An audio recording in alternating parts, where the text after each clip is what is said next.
samahan nyo kami sa unang araw ng pagtitinda dito sa bagong bahay namin. Eto nga at maaga pa nga lang ay nagsangag na nga rin si Papa Koy dahil may umorder na nga nitong skinless sinangag. Pagkatapos nga nun ay may umorder na naman nga ng hot silog. Binalitan nga rin pala ni Papa Koy itong lutuan ng burger at luto na nga itong hot silog at dito na nga rin kumain yung umorder. Bali kakilala naman namin yan kaya dito na nga lang din siya kumain at maya maya nga lang ay may umorder na naman. O diba, ilalabas pa nga lang namin itong istante ay puro order na nga din. Diyos may napakaaga pa nga nito pero ang dami na nga talagang order at di nagsana nga rin kaagad kami. Kaya ayan, nilabas ko na nga rin itong patty at magluluto na nga ako ng burger dahil meron yung nag-order. Bali isang burger at 2 egg sandwich nga pala yung order sa amin kaya ito niluto ko na din. At ayan, luto na nga rin kaagad itong burger at 2 egg sandwich. At dahil malapit lang naman yung umorder sa amin at kapitbahay lang din naman namin dati yon ay si Kulay na nga rin ang nag-deliver. O diba, kanya-kanya nga rin kami ng toka dahil kami nga ni Papa Koy ang nagluluto tapos si Ate Kulit at saka si Kulay naman ang taga-deliver. Bali ayan na nga, matapos na nga ma-deliver ni Kulay, ito nga't may umorder na naman nga ng burger. Bali 2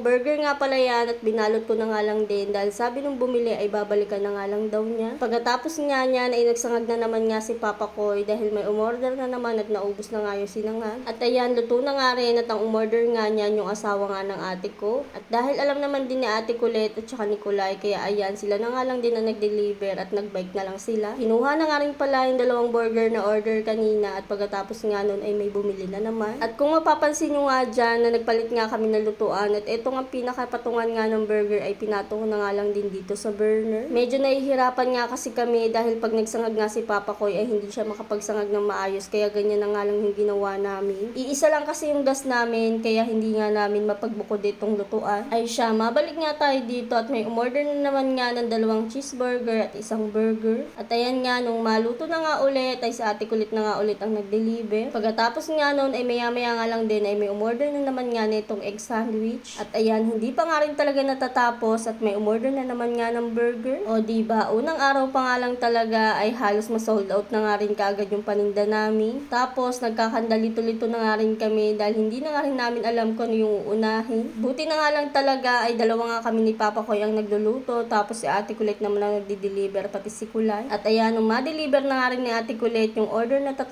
burger, eto nga at nagluto na naman nga ako ng 3 egg sandwich dahil may umorder na naman. O diba, ang ganda nga talaga ng unang araw ng pagtitinda namin dahil ang dami nga talagang bumili. Habang nagluluto nga dyan si Papa Koy ay may nakaabang na nga ulit na order ng burger at yan nga yung kaklase ni Ate Kulit. Medyo kanina pa nga siya nag-aantay pero willing to wait naman siya. Kaya ayan, nung maluto na nga rin itong burger ay inabot na nga rin ni Kulay sa kanya. Sinabi ko nga sa kanya na isasama ko siya sa video at nagtakip pa nga ng mukha pero ayan, tignan nyo, nagpakita na nga rin siya ng mukha, nakakatuwa.